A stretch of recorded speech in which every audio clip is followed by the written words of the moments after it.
इस कथा का उद्देश्य यह बताना है कि लालच या लालसा में फंसा व्यक्ति और अधिक की इच्छा करता जाता है। इसी में वह अपना सुख चैन खो बैठता है और जो कुछ उसके पास है उसका भी वह सही से उपयोग नहीं कर पाता।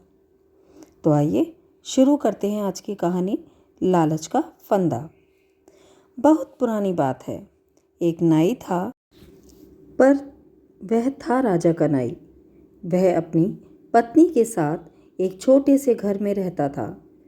वे लोग ज़्यादा धनी तो नहीं थे, पर बिल्कुल निर्धन भी नहीं थे। राजा नाई को जो वेतन देता उससे उसकी गृहस्थी का खर्च तो चल जाता था, कुछ बचत भी हो जाती थी। पर नाई था असंतोषी जीव। वह बहुत धनी होना चाहता था। उसकी इच्छा थी कि उसकी पत्नी भी राज दरबारियों की पत्नियों की तरह सुंदर वस्त्राभूषण से सजी रहे। नाई अपनी पत्नी से कहता, जितना हो सके पैसा बचाओ। तुम्हारे पास सोने के बहुत गहने होने चाहिए। मैं चाहता हूँ कि तुम एक धनी की पत्नी के समान दिखो। पत्नी भी साधारण स्त्री थी, जिसे वस्त्राभूषणों से बहुत लगाव था। अतः नाई और उसकी पत्नी पैसा पैसा जोड़ते। जब उनके पास कुछ पैसा जमा हो जाता तो वह नाई की दुकान पर जाकर सोने के गहने खरीदते। धीरे धीरे नाई की पत्नी के पास कई गहने हो गए, पर नाई तो असंतोषी था। वह हमेशा इसी उधेड़बुन में लगा रहता कि कैसे अधिक से अधिक सोना खरीदे। एक दिन संध्या का समय था। नाई घूमने निकला। चलते चलते भी वह सोने के बारे में ही सोच रहा था।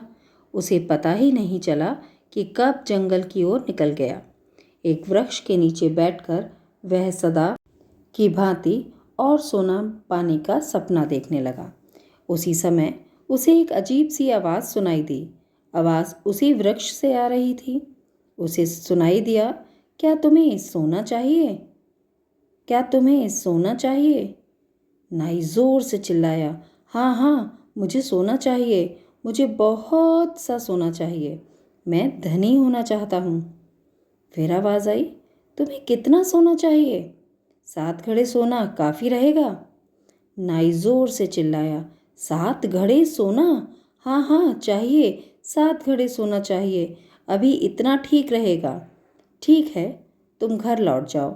वहाँ सोने से भरे 7 घड़े तुम्हारी बाट जोह रहे हैं। नाई बहुत खुश हुआ और वह घर की ओर दौड़ा। उसने अपने आप से पूछा, क्या यह सच हो सकता है? कहीं मैं सपना तो नहीं देख रहा?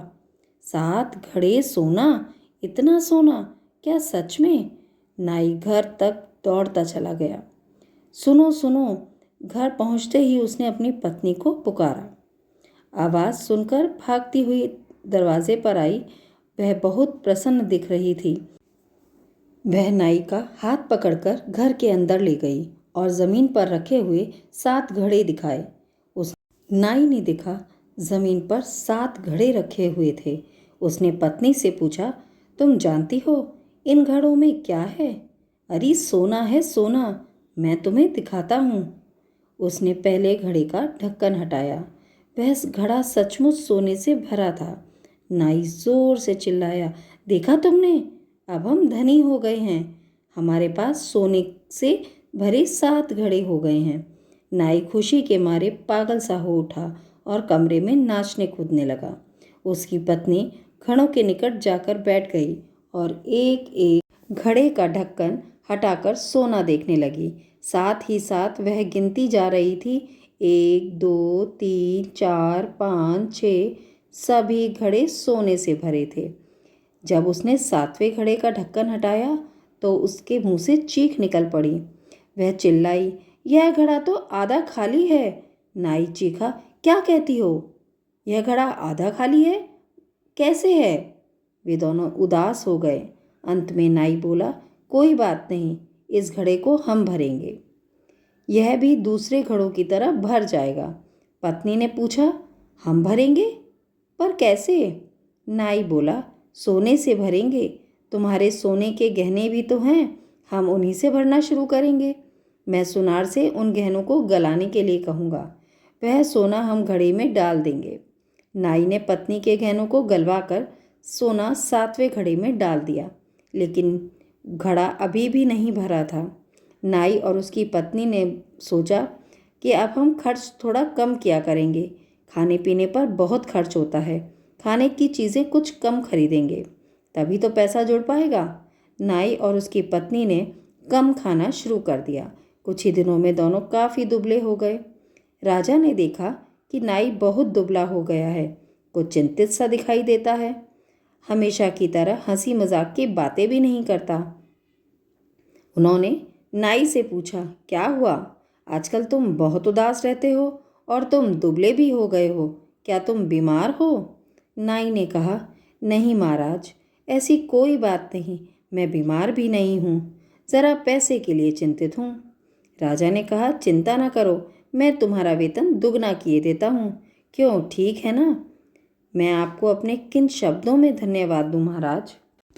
नाई आनंद विभोर होकर बोला, अब मेरी सारी कठिनाइयाँ दूर हो जाएंगी। वेतन दुगना होने पर नाई और अधिक बचत करने लगा। पैसा जमा करता, सोना खरीदता, 7वें घड़े में डालता रहता, लेकिन 7वां घड़ा था कि भरने का नाम ही नहीं ले रहा था। राजा ने देखा नाई अब भी उदास और चिंतित है। राजा ने पूछा, क्या बात है? मैंने तो तुम्हारा वेतन भी दुगना कर दिया, तुम अभी भी चिंतित दिखाई पड़ रहे हो, तुम दिन पर दिन दुबले भी होते जा रहे हो। नाई समझ न सका कि वह क्या जवाब दे। वह राजा से कैसे कह सकता था कि उसे और अधिक सोना चाहिए? उसने 7 घड़ों की बात किसी से नहीं कही थी अभी तक। अचानक राजा बोल उठा, कहीं वह 7 घड़ों की बात तो नहीं है? नाई ने आश्चर्य के साथ राजा की तरफ देखा। उसने पूछा, आपने कैसे जाना महाराज? राजा हंसे और बोले, मैं जानता हूँ। एक बार मुझे एक वृक्ष से आवाज़ सुनाई पड़ी।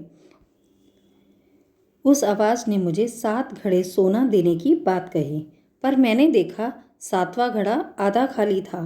फिर मैं उस वृक्ष के पास वापस गया। राजा ने कहना जारी रखा। मैंने वहां जाकर कहा, 7वां घड़ा तो आधा खाली है। आवाज़ आई कि 7वां घड़ा तो हमेशा खाली रहता है। फिर क्या हुआ महाराज? नाई ने उत्सुकता से पूछा। राजा बोले, तब मैंने उस आवाज़ से पूछा कि वह सोना खर्च करने के लिए है या घड़े में रखने के लिए? उसने क्या उत्तर दिया महाराज? नाई ने पूछा। उसने उत्तर तो नहीं दिया। राजा बोले, अतः मैं राजमहल वापस चला आया और बैठकर उन घड़ों के बारे में सोचने लगा।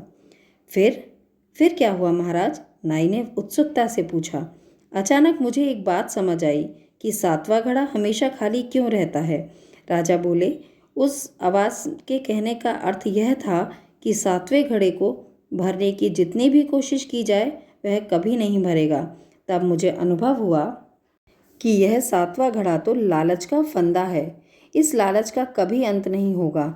चूँकि यह घड़ा कभी नहीं भरेगा, इसलिए सोना पाने का मेरा लालच कभी समाप्त ही नहीं होगा। इस तरह फंदे में मैं हमेशा के लिए फंस जाऊंगा। फंदा?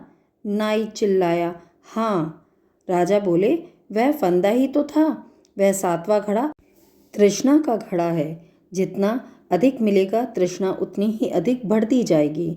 इसका कोई अंत नहीं। फिर आप उस फंदे में से कैसे निकले महाराज? नाई ने पूछा। राजा ने कहा, यह बड़ा सरल था। मैं एक बार फिर उस वृक्ष के पास गया और मैंने आवाज़ लगाई, तुम सोने से भरे अपने ये 7 घड़े वापस ले लो, मैं उन्हें नहीं चाहता। फिर क्या हुआ महाराज? नाई ने पूछा। आवाज़ आई, ठीक है, उन घड़ों को मैं वापस ले लूँगी। जब मैं महल में लौटा तो मैंने देखा कि 7 घड़े गायब थे। तो 7वां घड़ा कभी नहीं भरा जा सकता महाराज? आप निश्चिंत रूप से इसे मानते हैं? नाई ने सिर खुजलाते हुए पूछा। राजा बोले, इसमें कोई संदेह नहीं। इससे पहले कि तुम्हें और विलंब हो, तुम उन 7 घड़ों को तुरंत लौटा दो। तुम दुबले हो रहे हो और बीमार भी रहने लगे हो। सोना पाने की इस बढ़ती तृष्णा से क्या लाभ? कहीं ऐसा ना हो कि तुम और अधिक विपत्ति में पड़ जाओ। राजा की बातों से नाई डर गया। वह दौड़कर जंगल के उस वृक्ष के पास गया और आवाज़ लगाई, अपने 7 घड़े वापस ले लो, मुझे नहीं चाहिए। ठीक है, मैं ले लूँगी। वहाँ से फिर आवाज़ आई। जब नाई घर पहुँचा तो सातों घड़े गायब थे। और हाँ, उसके साथ नाई ने खर्च में कटौती करके जो सोना बचाया था वह भी पत्नी के सारे गहनों के साथ गायब हो गया था। लेकिन नाई और उसकी पत्नी को अब इस बात का कोई दुख नहीं था, क्योंकि वे लालच के फंदे से छूट गए थे। वे बहुत प्रसन्न थे। तो देखा आपने, अधिक पाने की लालसा में हम कभी खुश नहीं रह पाते। इसलिए हमें जो हमारे पास है उसी में खुश रहना चाहिए। धन्यवाद।